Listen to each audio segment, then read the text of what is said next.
자, 오늘 교재 담보책임 할 차례죠. 교재 201페이지입니다. 201페이지부터 나오는 담보책임은 시험 문제 반드시 나와요. 반드시 나오니까 정리를 좀 해야 되는데 교재를 보기 전에 좀 정리를 해볼게요. 일단 이런 문제거든요. 매매 계약을 했는데 문제가 생겼어요. 이러한 문제가 생기면 매도인은 당연히 책임을 져야 되겠죠. 일단 책임하면 우리가 언뜻 떠오르는 것은 뭐냐 하면 채무불이행 책임이죠. 예를 들어서 자동차를 샀는데 자동차가 브레이크가 제대로 안 들어요. 그러면 뭐죠? 불완전이행이죠. 그러니까 자동차를 받긴 받았는데 완전하지 않으니까 채무불이행 중에서 뭐가 돼요? 불완전이행. 이게 되는데 문제는 채무불이행 책임을 물으려면 매도인에게 뭐가 필요하냐면 고의나 과실이 필요하다는 점이죠. 그럼 여기서 문제가 생깁니다. 제가 현대자동차로부터 자동차를 구입했는데 브레이크가 잘 안 들어요. 그러면 불완전 이행이라는 이유로 채무불이행 책임을 물으려면 현대자동차에 뭘 입증해야 돼요? 고의나 과실을 입증해야 되거든요. 불가능하죠. 그죠? 따라서 이거 가지고는 충분하지 않기 때문에 따로 규정하고 있는 것이 뭐냐면 담보 책임이라는 것이고요.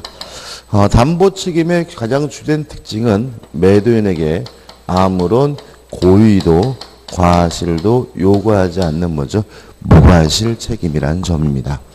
그래서 만약에 제가 현대자동차의 고의나 과실을 입증한다면 저는 담보 책임도 물을 수 있고 채무불이행 책임도 물을 수 있고요. 만약에 고의나 과실을 입증할 수가 없다면 최소한 무엇을 물을 수 있어요? 담보 책임은 물을 수 있다. 이게 첫 번째 기억해야 될 내용입니다. 그 다음에요. 이러한 문제가 크게 둘로 나뉩니다. 권리에 하자가 있을 수가 있고요. 그 다음에 물건에 하자가 있을 수가 있는데 만약에 권리의 하자에 대해서 매수인이 선이라면 당연히 담보 책임을 묻는 것이 가능합니다. 이것도 어떻게 기억하시냐면 선의 매수인은 다 할 수 있다. 이렇게 기억하시는 게 좋아요. 그러니까 보면은 못하는 게 있긴 한데 그거는 성질상 못하는 것이지 뭐 선이기 때문에 못하는 것은 아니거든요. 그래서 어차피 매수인이 모르고 샀다면 당연히 담보책을 묻는 것이 뭐죠? 가능하다. 이렇게 기억하시면 되고 중요한 것이 매수인이 악인 경우입니다. 악인 경우에는 알고 샀기 때문에 담보 책임을 물을 수가 없어야 하는데 몇 가지 경우에는 예외적으로 악의 매수인도 담보 책임을 물을 수 있는 게 굉장히 중요하죠. 첫째, 전부 타인의 권리인 경우에 악의 매수인도 해제는 할 수 있습니다. 두 번째, 일부가 타인의 권리인 경우 악의 매수인도 대금, 감액은 청구할 수가 있습니다. 세 번째, 매매 목적물에요. 저당권, 전세권이 설정되어 있었고 이 저당권, 전세권이 실행되는 바람에 매수인이 권리를 취득할 수 없거나 상실하게 되면 악의 매수인도 해제도 할 수 있고 손해배상도 청구할 수가 있습니다. 요 세 가지가요. 결국은 담보 책임에 관한 문제를 풀기 위한 키예요. 이것도 굉장히 양이 많은 것을 대단히 줄인 거기 때문에 아주 확실하게 기억해 두셔야 돼요. 외우자는 얘기죠. 그죠?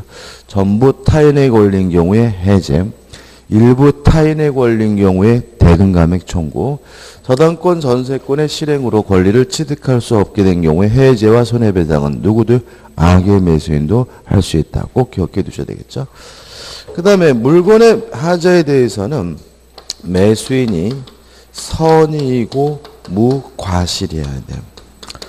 따라서 물건의 하자에 대해서는 악이나 과시 있는 매수인에게는 아무것도 인정되지 않는다는 거 기억해 두셔야 되고요.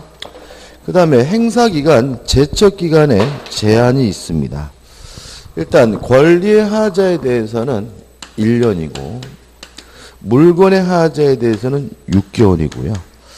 그 다음에 매수인이 만약에 선이면 몰랐으니까 언제부터 1년이냐면 안날로부터 1년이고 악이면 알았으니까 매매 한 날로부터 1년이고요. 물건의 하자는 매수인이 항상 뭐 해야 돼요? 선이고 무과하셔야 되니까 항상 언제부터요? 안날로부터 6개월입니다. 참고로 우리 민법은 숫자는 중요하지 않다 그랬죠. 그죠? 숫자 앞에 붙는 말이 중요하죠. 그래서 이거를 어렵게 생각하지 마시고 몰랐으면 언제부터요? 안날로부터. 알았으면 어떻게 해요? 한 날로부터. 이렇게 좀 그게 중요한 거니까 잊지 마시기 바라고요. 마지막으로 전부 타인의 권리인 경우와 그 다음에 저당권 전세권의 실행의 경우에는 제척 기간에 제한이 없다라는 것까지 기억해 두시면 퍼펙트합니다. 여기까지 이제 첫 번째 정리해야 될 사항이고요. 좀 많은 양을 줄인 거니까 확실하게 타이트하게 좀 기억해 두셨으면 좋겠어요. 그 다음에 두 번째 정리할 것은 뭐냐 하면 경매에 있어서 담보 책임이죠. 간단하게 정리했는데 일단 경매에 있어서 담보 책임에서 첫 번째 기억해야 될 것은 뭐냐 하면 권리의 하자에 대해서는 담보 책임 물을 수가 있지만 물건의 하자에 대해서는 담보 책임 물을 수가 없다. 첫 번째죠. 그 다음에 권리의 하자에 대해서는 1차적으로 매도인인 채무자가 담보 책임을 부담하지만 만약에 채무자가 무자력이면 완전 거지면 이때는 2차적으로 배당을 받은 채권자가 담보 책임을 부담한다까지 기억하시면 됩니다. 교재 볼게요. 교재 보시면은 의 나와 있고 권리의 하자에 대한 담보 책임이 나와 있는데 박스가 첫 번째 나와 있는 것은 뭐냐면 요거죠. 저당권 전세권의 실행으로 권리를 취득할 수 없는 경우에는 악의 매수인도 해지할 수도 있고 뭐죠? 손해배상을 청구할 수 있고요. 뭐가 없죠? 이거는 제적 기간의 제한이 없다는 말이 나오고 그 다음에 전부 타인에 걸린 경우에는 악의 매수인도 뭐 할 수 있죠? 해지할 수 있고 그 다음에 용익권 등 이렇게 나와 있는데 요거는 좀 이따 설명드릴게요. 그 다음에 일부 타인에 걸리면 악의 매수인은 뭘 할 수 있죠? 대금 감액을 청구할 수 있고 수량물적 일부 멸실의 경우에는 악의 매수인에게 아무것도 인정되지 않는다. 악이면 한 날로부터 1년, 선이면 뭐죠? 안날로부터 1년 나와 있죠. 그죠?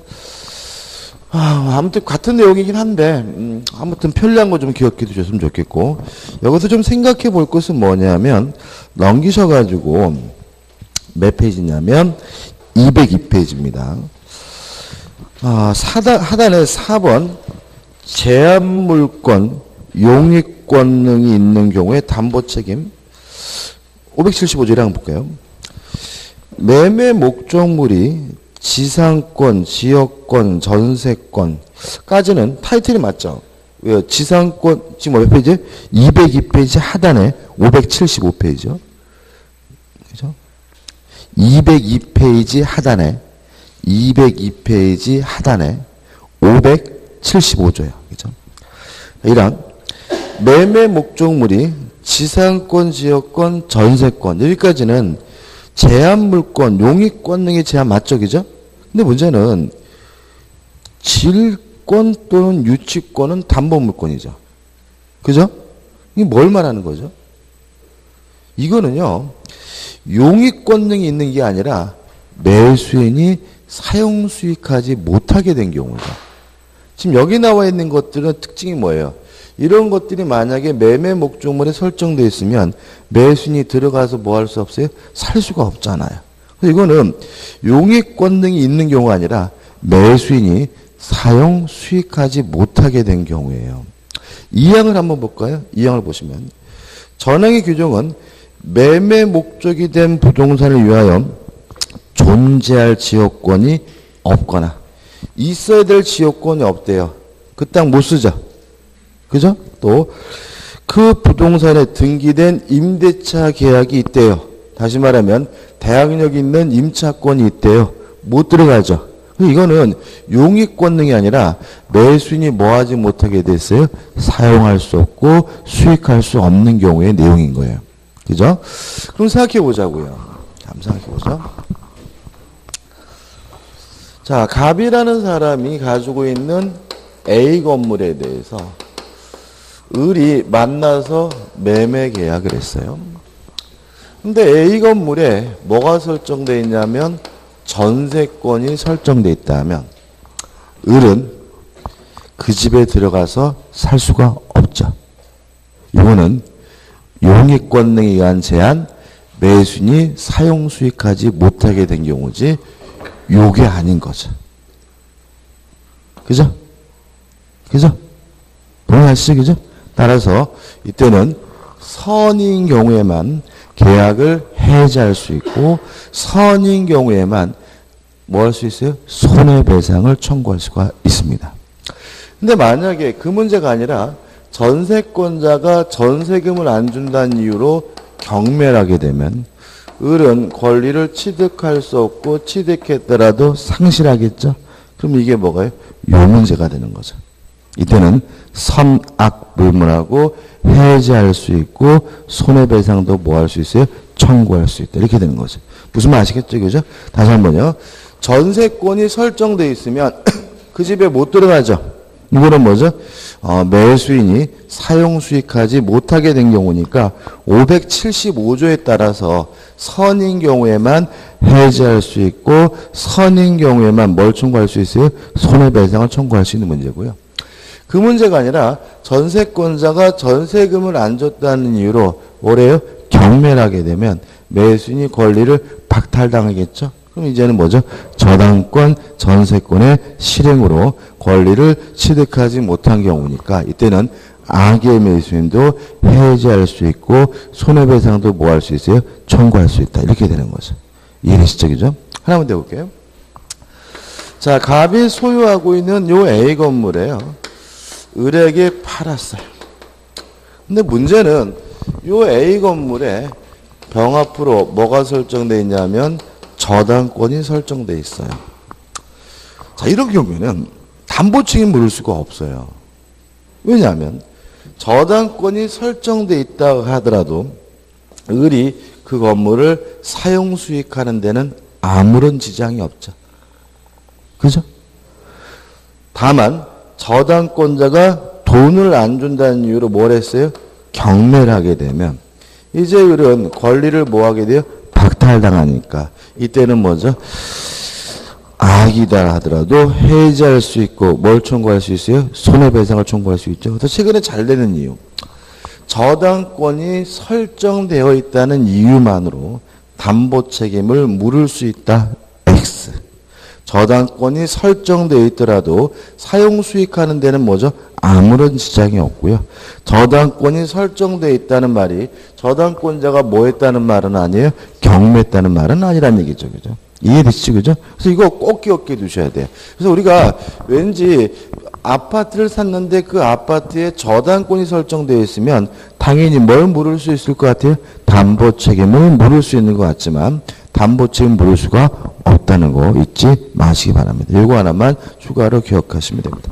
끝입니다. 교재 너무 깨알같이 보지 마세요. 그죠? 자, 교재 이제 어디로 갈 거냐면 205페이지 오시면 6 해가지고 매도인의 담보 책임에 대한 뭐가 나오죠? 배제 특약이 나와요. 가능하겠죠? 그죠? 왜 그럴까요? 자, 우리 저번 주에 이런 거였어요. 계약 자유의 원칙상 임대차를 제외한 모든 계약법의 규정은 무슨 규정이라고요? 임의 규정이다. 그죠? 따라서 담보 책임에 관한 민법 규정도 뭐예요? 임의 규정이에요. 따라서 특약으로서 뭐 할 수 있어요? 배제할 수 있다. 이거고. 교재는 예외가 나와 있는데 예외 읽어볼 필요도 없어요. 자꾸 이런 거 의미 없는 예외 기억하면 문제 풀 때 뭐예요? 헷갈려요. 그래서 우리는 일단은 임대차를 제외한 계약법의 모든 계약은 다 뭐죠? 임의 규정이기 때문에 특약으로서 뭐 할 수 있다. 뭐 어때요? 담보 책임도 끝이죠. 그다음에 한 장을 넘겨보시면 이제 뭐가 나오냐면 환매가 나옵니다. 환매는 시험 문제 거의 잘 안 내요. 안 내는데 작년에 냈어요. 근데 이게 참 민법이라는 게 오묘한 게 안 내던 거를 내면은 몇 년 내는, 이렇게 한 2, 3년 반복해 내는 경향이 있기 때문에 좀 생각을 해 봐야 되는데, 일단 환매에 대해서 개념부터 좀 생각을 해 봐야 돼요. 을이 갑에게 1억을 빌려주고요. 갑 소유 A 부동산에다가 담보를 설정하려고 해요. 근데 문제는 이 A 건물이 시가가 예를 들어서 한 1억 3천 정도 된다라고 가정을 해볼게요. 그러면 을의 입장에서는 저당권 설정하고 1억 3천 물러주기가 좀 어려워요. 왜요? 1억 3천짜리 나중에 경매했을 때 1억이 나온다는 보장이 없어요. 그렇죠? 또 갑의 입장에서는 자기 자산이 1억 3천인데 요거 저당권이나 근저당권 설정하고 빌려봐야 7, 8천 빌리면 많이 빌리죠. 이것도 뭐죠? 부담, 이게 또 불만인 거죠. 이렇게 채권자 채무자 간의 불만 때문에 담보 목적으로 갑이 을에게 아싸라게 소유권을 이전해 주는 담보가 쓰이는데, 이렇게 소유권을 이전해 주는 담보를 우리가 뭐라 그러냐면 양도 담보라고 해요. 어떤 장점이 있습니까? 을은 자기 앞으로 이전 등기가 되어 있으니까 1억 3천을 모두 확보한다는 장점이 있죠. 경매할 필요 없잖아요. 안 갚으면 뭐죠? 가지면 되니까. 또 채무자 입장에서는 양도 담보를 설정하면요, 돈을 이빠이 빌릴 수 있어요. 거의 1억 3천 가까이 다 빌릴 수가 있기 때문에 채무자도 뭐죠? 유리합니다. 양도담보가 많이 쓰일까요? 잘 안 쓰일까요? 아주 많이 쓰인다는 점이죠. 지금 말씀드린 이 두 가지 장점 때문에 의외로 실무적으로 대단히 많이 쓰이고 있어요. 특히 사채업 이런 데서는. 그러면 이런 얘기를 들으면 이제 어떤 생각이 드냐면은 뭘 믿고 하는 생각이 들어요. 아니, 등기해 놓으면 요 놈이 팔아버리면 어떡할까, 그죠? 나중에 돈을 갚았는데 안 돌려주면 어떡할까, 이런 의구심을 갖는데, 그런 건 기우예요. 왜냐하면 양도담보의 경우에는 소유권 이전할 때 양도담보라는 사실을 기재해요. 그렇기 때문에 실제로는 을이 팔아먹을 수가 없고요. 또 갑은 을한테 돈을 갚을 때 뭘만 잘 받아두면 되냐면 영수증만 잘 받아두면 돼요. 영수증 받아가지고 그 영수증 가지고 나중에 뭐죠? 저당권 말소하듯이 쉽게 말소할 수가 있어요. 그래서 의외로 안전하고 의외로 편하고 의외로 많이 쓰는 게 뭐죠? 양도담보라는 제도입니다. 이해되시죠? 그죠? 시험에도 잘 나오죠. 자, 근데 문제는 뭐냐면 소유권을 이전할 때 만약에 매매를 원인으로 소유권을 이전하면 이게 뭐가 되냐면요, 매도담보가 돼요. 그래서 매도담보란 개념은 간단합니다. 매매를 원인으로 소유권을 이전하는 방식으로 이루어지는 담보가 뭐죠? 매도담보예요. 매도담보는 문제가 있어요. 왜냐하면 등기 원인이 매매라고 기재되어 있기 때문에 등기부상은 완전히 을에게 소유권이 넘어간 것처럼 보이고요. 따라서 갑이 나중에 돈을 갚고 돌려받는 방법이 반드시 어떻게 해요? 확보가 돼야 돼요. 그래서 하는 것이 환매고, 그래서 하는 것이 뭐죠? 재매매 예약이에요. 따라서 환매나 재매매 예약은 언제 하냐면은 매도담보 설정하면서 하는 거예요.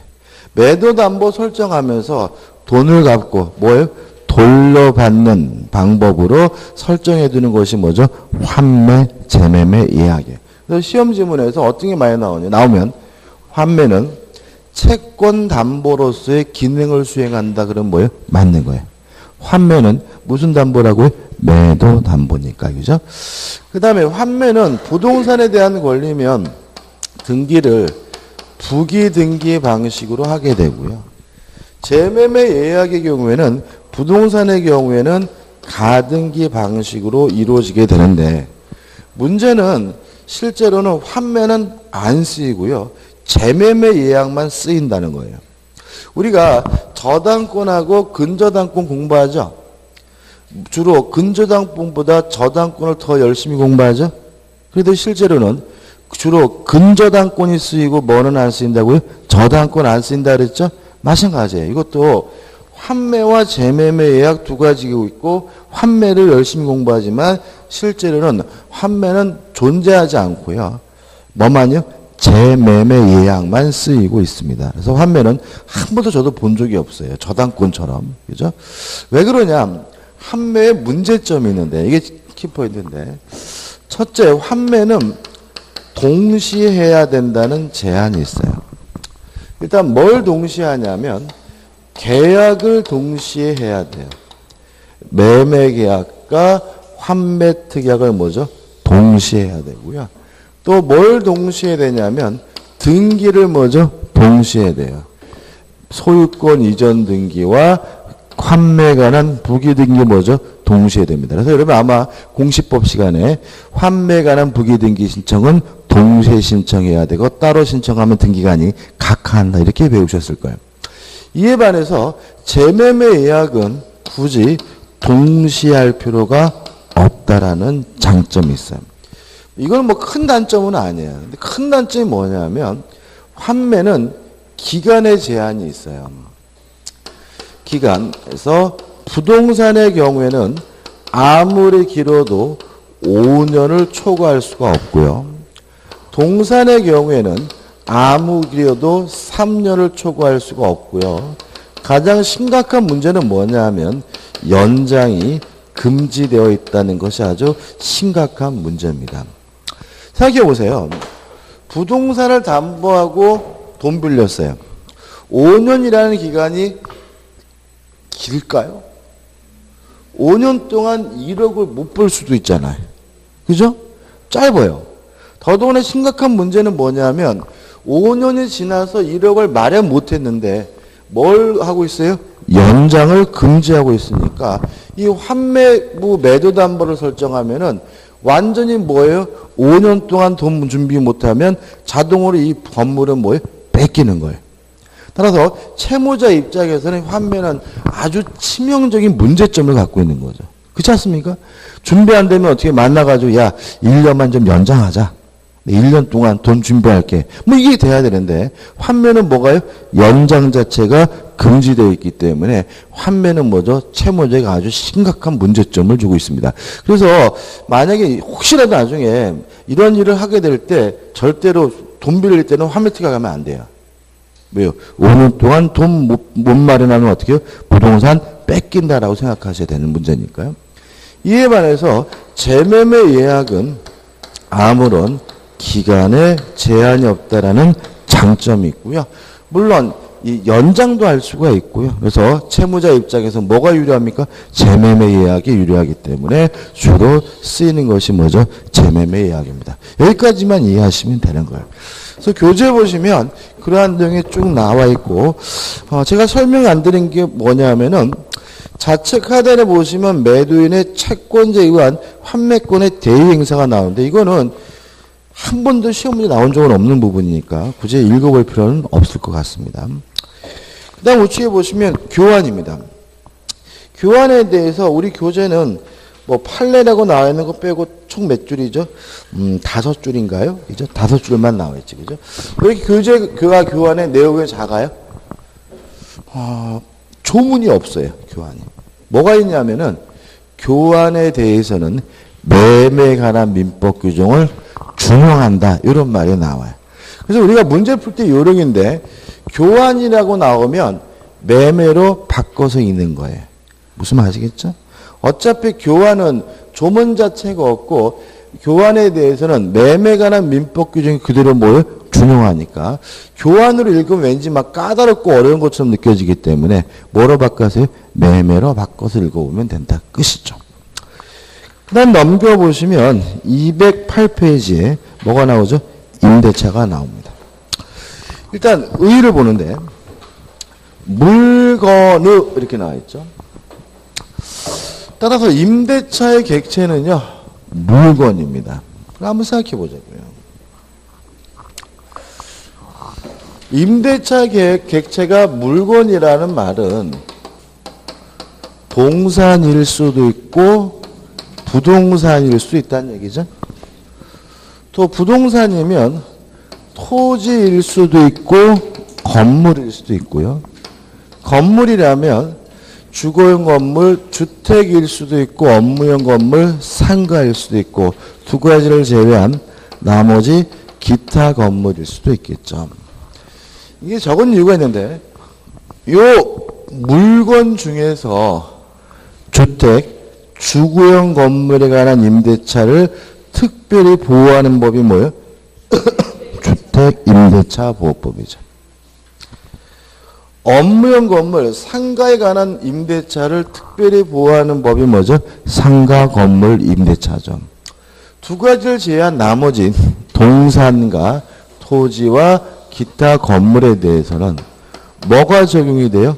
민법이 적용되죠. 그죠? 그럼 여기서 임대차의 원칙은 민법상 임대차가 원칙이라는 겁니다. 그죠? 그래서 만약에 임대차는 체단 기간을 보장하지 않는다. 그럼 뭐예요? 오. 임대차는 대항력이 인정되지 않는다. 오. 이렇게 되는 거예요. 이게 어려워지는 이유는 뭐냐면 이게 참 묘한데 임대차에 대해서 문제가 나오면 아주 밑은 짓이 이 주택임대차 보호법까지 문제를 풀어제낀다는 아주 심각한 문제가 있고요. 더더군다나 큰 문제는 뭐냐면 공부할 때는 어떻게 해야 되냐면 원칙부터 탄탄하게 공부한 후에 예외로 가야 헷갈리질 않는데 우리 수험생분들은 거꾸로 주택임대차보호법을 너무 좋아하세요. 미친 듯이 공부하고 민법상 임대차를 어떻게 해요? 대충 예외부터 공부하고 원칙을 접근하다 보니까 이게 뭐예요? 혼란스러워하세요. 참고로 민법에서는요 주택임대차보호법 한 문제 나와요. 나머지 민법상 임대차는 많이 나오면 5문제, 최고 7문제까지 나온 해도 봤어요. 근데 이거를 다 틀려요. 뭐로 풀어제껴가지고요? 주택임대차보호법을 풀어제꼈어요. 그래서 개인적으로 초반에는 주택임대차보호법은 공부 안 하시는 게 공부 방법일 수 있어요. 무슨 말 아시겠어요? 민법상 임대차 원칙을 아주 확고하게 내 머릿속에 뭐죠? 잠재시킨 후에 예외인 뭐로 가셔야죠? 주택임대차로 보호법으로 가셔야 혼란스럽지 않거든요. 그래서 민법상 임대차를 공부할 때는 절대 머릿속에서 무엇을 생각도 하지 말아야 돼요. 주택임대차 보호법도 생각하지 마셔야 돼. 이런 겁니다. 임대차는 최단 기간을 보장하지 않습니다. 그러면 그냥 임대차는 최단 기간 보장하지 않는구나 이렇게 기억해야 되는데 주택은 2년을 보장하는데 민법은 특이하게 최단 기간을 보장하지 않네. 이러면 안 되는 거예요. 그러면 이게 머릿속에 어떻게 자리 잡혀요? 주택이 원칙으로 자리 잡혀버리는 거예요. 무슨 말 아시겠습니까? 저희 뭘 드리냐면 주택임대차보호법은 원칙이 아니라 뭐예요? 예입니다. 그래서 자꾸 머릿속에서 뭐를 자꾸 원칙으로 자리 잡으면 안 돼요? 주택임대차보호법을 원칙으로 잡아놓으면 문제 풀 때 계속해서 뭐예요? 함정으로 빠져들어요. 무슨 말 아시겠죠? 그죠? 그래서 다시 말하면 임대차는 대항력이 없다 그러면 임대차는 대항력 없는 걸 이래야지. 주택은 대항력이 있는데 이러면 안 된다고요. 무슨 말 아시겠어요? 그죠? 그죠? 그러면 자꾸 뭐가요? 원칙이 주택으로 가셔가지고 문제 풀 때 계속해서 뭐에 빠져요? 함정에 빠진다는 거 주의하시기 바랍니다. 그죠? 자, 임대차의 원칙은 뭐죠? 민법이고요. 시험 문제도 주택임대차보다 4배, 5배가 더 많이 나오기 때문에 우리 민법은 주택임대차보호법보다는 민법상 임대차가 더 중요하고 또 공부 방법으로서도 중요하기 때문에 확실하게 뭐죠? 정리를 하셔야 돼요. 그 다음에 여기 계속 보시면 물건의 사용 수익을 목적으로 하는 채권 계약으로 타인의 물건도 임대차의 목적이 될 수 있다. 성립해서 일을 해가지고 임대인의 사용수익의 제공과 임차인의 차임지급 약금에서 반드시 차임을 지급하기로 해야 됩니다. 왜 그러냐면 임대차와 사용대차의 차이점이에요. 사용대차는 무상이고 임대차는 뭐죠? 유상이에요. 따라서 만약에 차임을 지급하지 않아서 무상으로 가면 임대차가 아니라 사용대차로 가기 때문에 반드시 뭐죠? 차임을 지급하기로 해야 되죠. 그 다음에 존속기간 해가지고 나와 있는데 일단 정리를 해봐야 됩니다. 자꾸 이것도 시험 문제 잘 내는 이유는 뭐예요? 아까 말씀드린 것처럼 자꾸 주택임대차보호법을 원칙으로 생각하시는 분들 때문에 잘 틀려주니까 출제하는 사람들이 뭐죠? 재미가 붙어서 잘 내는 부분인데 일단 최장 기간에 대해서는 무제한입니다. 따라서 우리 판례는 영구 무한으로도 설정하는 것이 뭐죠? 가능하고 유효하다는 게 판례 입장입니다. 그 다음에 두 번째 최단 기간입니다. 보장하지 않습니다. 따라서 최단 기간에 보장이 없기 때문에 존속기간을 약정하지 않으면 전세권과 마찬가지로 언제든지 자유롭게 해지 통고할 수가 있고요. 다만 임대인이 해지 통고하면 6개월, 임차인이 해지 통고하면 1월 지나면 임차권이 뭐하게 돼요? 소멸하게 됩니다. 아주 시험 문제 잘 되는 부분이다. 맨날 임대차는 뭐죠? 2년이 보장다라고 생각하는 분들이 많아서요. 꼭 기억해 두셔야 되고요. 그 다음에 3번 임대차에 갱신해가지고 약정에 의한 갱신 할 수 있고요. 묵시에 의한 갱신 가능한데 만약에 임대차가 묵시에 의한 갱신 법정 갱신이 되면은 존속기간은 뭐가 되죠? 약정이 없는 것으로 바뀌기 때문에 언제든지 자유롭게 뭐 할 수 있죠? 해지 통고할 수 있고 임대인이 하면 뭐죠? 6월, 임차인이 하면 1월 지나면 임차권이 뭐죠? 소멸된다는 거 기억하시면 되고요. 그 다음에 넘기셔가지고 내용을 보는데 내용을 보기 전에 먼저 뒤 걸 먼저 앞에서 볼게요.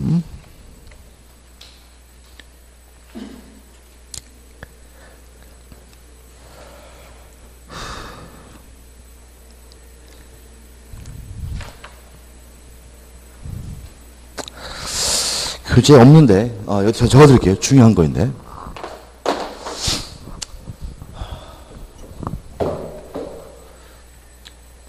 1번입니다. 이게 1번. 존속기간 약정 있고 두 번째입니다. 약정 해지 사유가 발생한 경우에는 해지 통고할 수 있고요. 임대인이 하면 뭐죠? 6개월. 임차인이 하면 1월 지나면 임차권이 뭐죠? 소멸됩니다. 이게 중요합니다. 자, 이런 얘기입니다. 이거는 주택임대차보호법도 똑같아요. 모든 임대차 동통인데. 제가 임대를 하면서 계약기간을 2년으로 하는데, 이런 거죠. 근데 제가요, 해외로 이민 갈지 모르겠거든요. 그랬더니 그 내용을 적재. 그래서 임차인이 해외로 이민 가면 본계약을 해지할 수 있습니다라고 정했다면 그게 뭐예요? 약정 해지 사유죠. 근데 실제로 임차인 제가 이민 가게 됐어요. 그러면 저는 뭐 할 수 있어요? 해지 통고할 수가 있고요. 임차인이 한 거니까 몇 개월이 지나야? 한 달이 지나야 임차권이 비로소 뭐죠? 소멸한다. 이런 얘기인 거예요. 만약에 임대차 계약을 하면서 2년 계약을 하고 단 임대인이 해외로 이민 가면 본계약을 해지할 수 있습니다. 이렇게 정했으면 실제로 임대인이 해외로 이민 가게 되면 뭐 할 수 있죠? 해지할 수 있고 그때는 임대인이 한 거니까 몇 개월이요? 6개월이 지나야 비로소 임차권이 뭐죠? 소멸하게 됩니다. 어떻게 나오겠어요? 약정 해지 사유가 발생한 경우에 해지된 경우에 임차권은 바로 소멸한다 그러면 뭐예요? X죠. 바로 소멸하지 않고 임대인이 하면 뭐예요? 6개월. 임차인이 하면 1월 지난 임차권이 비로소 뭐죠? 소멸되게 됩니다. 이해되시죠? 중요하고. 그 다음에 세 번째로 임차인의 파산입니다. 임차인이 파산 선고 받으면 파산 관제인 또는 임대인이 해지할 수가 있고요.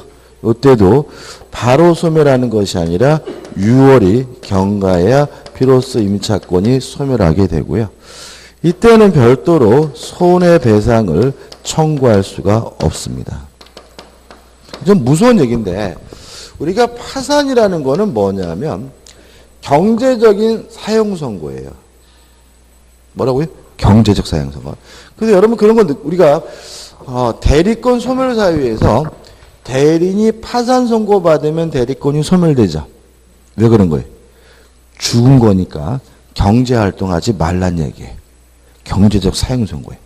우리가 중개사법에서 파산 선고 받은 사람은 중개업자 등록할 수 없죠. 결격사유에 해당하잖아요. 왜요? 죽었으니까 경제 활동하지 말라는 거예요.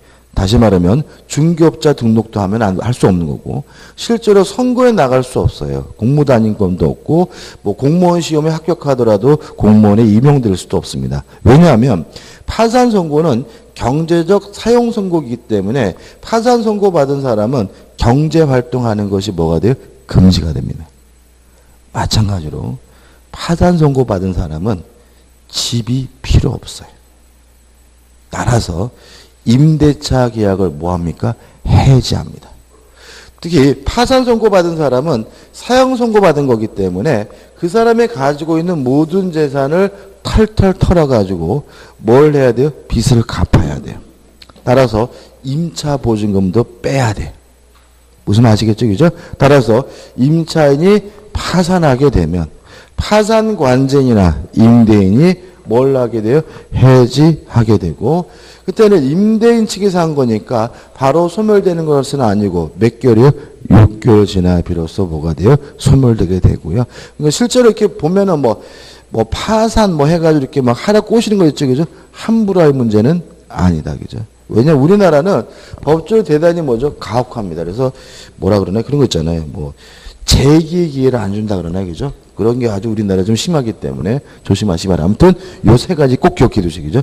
존속기간의 약정이 없는 경우와 약정 해지 사유가 발생한 경우와 임차인이 파산한 경우에는 임대인이 해지 통과한 몇 개월이요? 6개월. 임차인이 하면 1월 지나 임차권이 뭐죠? 소멸된다는 건 중요하니까 꼭 기억해 두시기 바랍니다. 교재 없네요. 그 다음에 이제 교재, 어디로 가냐면, 210페이지 오시면 이제 뭐가 나오냐면, 임대인과 임차인의 법률 관계에서 1번, 임대인의 권리와 의무에서 일반적인 내용이 나오고, 법정 저당권, 법정 질권은 중요한 거 아니고요. 그 다음 우측에 보시면 임대인의 의무해가지고 적극적으로 사용 수익하게 할 의무가 있고 두 번째 목적물을 인도해 줄 의무가 있다. 왜 그럴까요? 기억나시나요? 물권은 직접 지배권. 물권자는 스스로 알아서 만족을 얻어야 되고요.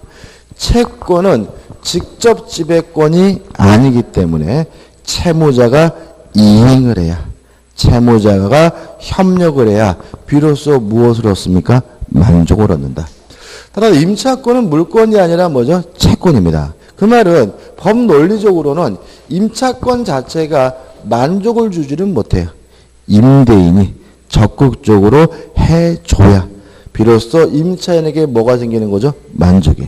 따라서 임차인은 사용 수익하게 해줄 의무가 있죠. 그래서 고장난 것이 있으면 뭘 해야 돼요? 수리해야 되고 또 목적물에 대해서 적극적으로 뭘 해줘야 돼요? 인도를 해야 되고요. 또 만약에 누군가가 방해하고 있다면 그 방해에 대해서도 뭘 해줘야 돼요? 제거를 해줘야 된다는 거 쭉 보시면 되겠죠. 그 다음 2번 임차인의 권리 해가지고 권리에서 1번 임차권에서 626조에서 법조문이다. 읽어봐야 되는데 일단 임차인은 필요비도 청구할 수 있고 무엇도요? 유익비도 청구할 수 있단 말이죠. 626조입니다. 1항. 임차인이 임차물의 보존에 관한 필요비를 지출한 때는 이 지출한 때에 둥글방에 쳐야 돼요.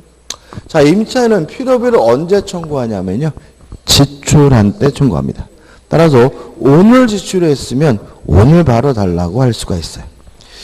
이왕 임차인이 유익비를 지출한 경우에는 임대인은 임대차 종료 시, 임대차 종료 시에 둥글뱅이 치시고 유익비는 언제 청구하냐면 임대차 종료 시 청구해요.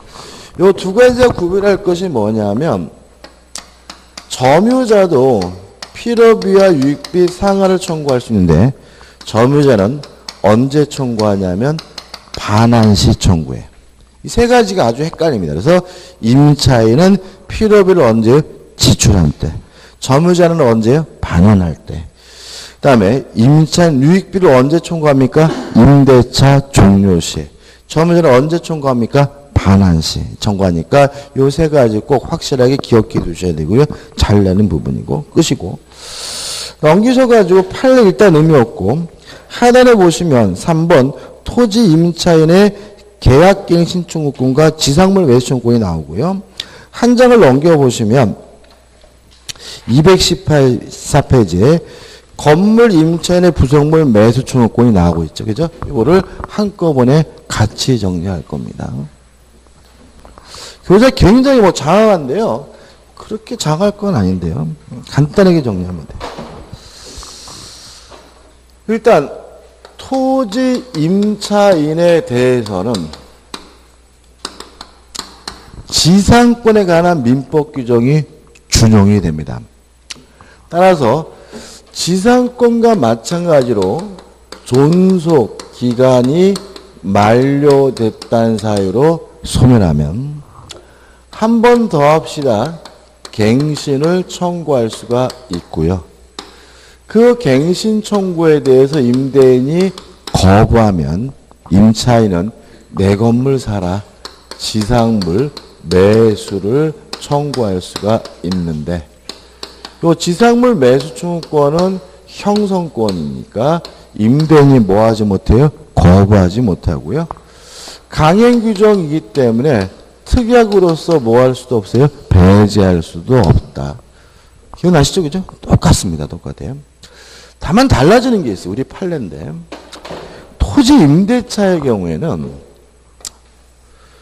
존속 기간에 약정이 없다는 이유로 임대인의 해지 통고로 임차권이 소멸한 경우에도 지상물 매수를 청구하는 것이 가능하고요. 이때는 부디 별도로 갱신 청구할 필요는 없습니다. 이게 추가됩니다. 그러니까 다시 말하면 지상권의 경우에는 차단 기간이 보장이 되죠. 견고한 건물이면 뭐죠? 30년. 일반 건물 15년. 그렇잖아요. 그죠? 따라서 지상권의 경우에는 이런 거 없죠. 이 밑에 게 없는 거예요. 왜요? 차단 기간이 보장되니까. 그래서 갱신 청구하고 지상물 매수 청구하기 위해서는 어떤 사유로 소멸해야 되는 거죠? 존속 기간의 만료로 소멸해야 되고 다른 사유로 소멸한 경우에는 지상물 매수를 청구할 수가 없었던 거죠. 근데 임대차의 경우에는 차단 기간이 보장되지 않기 때문에 우리 판례는 존속 기간의 약정이 없어서 해지 통고로 소멸한 경우에도 뭐 할 수 있습니까? 지상물 매수를 청구할 수 있고 어차피 임대인이 해지 통고했다는 말은 나가라고 한 거잖아요. 따라서 굳이 별도로 갱신 청구할 필요는 없다. 이렇게 되고 두 가지가 있다는 거 꼭 기억해 두셔야 합니다. 복잡하게 기억하지 마시고요. 간단하게 명료하게 기억해 두시는 겁니다. 그 다음에 건물 공작물인데 그냥 건물이죠. 건물의 임대차는 전세권하고 똑같아져요. 전세권하고 임대인으로부터 동의를 얻어가지고 또는 매수해서 부속시킨 물건에 대해서는 임차인은 임대인에게 뭘 청구할 수 있죠? 부속물 매수를 청구할 수가 있다. 물론 이것도 형성권이기 때문에 임대인이 뭐하지 못해요? 거부하지 못하고요. 또 강행규정이기 때문에 특약으로서 뭐하지 못해요? 배제하지 못하고요. 조심할 것은 뭐냐 하면 부속시킨 물건이 뭐 되지 않아야 돼요? 부합되지 않아야 한다는 거죠. 만약에 부속시킨 물건이 부합을 하게 되면 그때는 내 건데 사라는 부속물 매수로 청구할 수는 없고요. 이때는 무슨 문제로 가요? 유익비 상한 청구권 문제로 간다. 우리 전세권 했을 때 했습니다. 그죠? 그죠? 주의하실 것은 유익비 상한 청구권에 관한 민법 규정은 뭐예요? 임의 규정이기 때문에 특약으로서 뭐 할 수 있어요? 배제할 수가 있다. 이것도 좀 같이 좀 생각해 보셔야 됩니다. 끝입니다. 그 다음에 214페이지 오시면 이제 하단에 임에서 임차인은 선량한 관리자로서 주의해야 될 의무가 있고요. 차임을 지급할 의무가 있고 당연한 얘기죠. 그죠? 3번 임대차 계약이 끝나면 목조물을 반환해 줄 의무가 있다. 3번 차임 증감 청구권인데 옆에다가 화살표 찍혀가지고 제한 없습니다. 크게 써놓으세요. 자, 경제 사정 등의 변동을 해서 차임이 현실적이지 않다면 그때는 뭐예요? 증감 청구하는 것이 가능해요. 근데 이거는 무제한이에요. 그래서 만약에 말전화 나옵니다. 임대차는 차임의 증액의 경우에 20분의 1을 초과할 수 없다. 그러면 뭐예요? X다. 왜냐하면 아무런 제한이 없어요. 20분의 1을 초과하지 못하는 것은 무슨 임대차가 주택 임대차 그래요. 그래서 요 우측에 보면 뭔가 복잡한 내용이 나오는데 아무 의미 없고요. 우리는 경제 사정 등의 변동으로 인해서 차임이 현실적이지 않다면 증감 청구하는 것이 뭐예요? 가능한데 요거는 뭐라고요? 제한이 없다. 그래서 무제한이라는 거 하나 꼭 잊지 마시기 바랍니다. 네. 원래 계약기간 내 청구하는 거잖아. 그리고 지금 계약기간 내 청구하는 거고 지금 이 말씀은 무제한이라는 말은 뭐예요? 금액의 제한이 없다고요. 뭐 200%를 증액하든 300%를 증액하든 400%를 증액하든 상관이 없다는 얘기인 거죠. 그렇죠? 그 다음 우측에 보시면 5 해가지고 차임의 지급 시기에서 후불이 원칙이다. 이런 말이 나오고 6번 차임을 안 냈다는 이유로 해지를 당할 때는 몇 기분이죠? 2기분이죠. 그죠? 2기분을 지급하지 않으면 임대차 계약을 해지당해. 이 기가 뭔지 아시죠? 연세면 2년치. 월세면 뭐죠? 2달치. 주세면 뭐죠? 2주치죠. 그래서 2개월 지급하지 않으면 그럼 뭐예요? X. 왜요? 2개월이라는 보장이 없습니다. 그죠? 따라서 2기로 기억해 두시면 되겠죠. 그 다음 넘기셔가지고 2번에서 임차권의 물권화 경영인데 이런 거 조심하셔야 될 게 우리 규칙처럼 임차권의 물권화 그러니까 일정한 요건을 갖춘 임차권이 물권이 되는구나. 이렇게 이해하는 분이 있어도 또 지문이 또 많이 나와요. 자, 임차권은 원래 채권이니까 뭐가 없어요? 대항력이 없죠. 다만 등기하면 제3자에게 뭐 할 수 있어요? 대항할 수 있어요. 임차권 등기라면 제3자에 뭐 할 수 있어요? 대항할 수 있어요. 등기했다 그래도 임차권이 물권으로 바뀌는 건 아니에요. 무슨 말이겠어요? 물권화 이런 말 함부로 쓰지 마시라고. 그죠? 등기했더라도 여전히 임차권은 뭐예요? 채권인 거예요. 다만 뭐만 가질 뿐입니까? 대항력만 가질 뿐입니다. 그럼 2번 건물 등기 있는 차지권의 대항력이라 나와 있는데 이런 얘기입니다. 땅이 갑의 것이고 을이 임차권을 가지고 갑의 토지 건물을 신축을 하고요. 이 건물에 대해서 만약에 보전 등기를 했다면 임차권 등기를 안 하더라도 을이 가지고 있던 임차권은 뭐죠? 대항력이 생긴다. 이런 말이에요. 이해되시죠? 다시 한번요. 임차권이 대항력을 취득하려면 뭘 해야 돼요? 등기. 다만 토지 임차권의 경우에는 신축한 건물에 대해서 뭐라면요? 등기라면 임차권 등기 없이도 대항력을 갖는다. 이런 말이고 3번에서 주택 임대차 상가 건물 임대차는 가입표죠. 이거는 뭘 기억 시작하지 말라 그래서 그죠? 먼저 민법의 내용부터 하시고 주택 상가로 들어가야 되겠죠. 그다음 우측에 임차권의 양도와 임차물의 전대가 나오는데 이건 좀 쉬었다가 보도록 하겠습니다.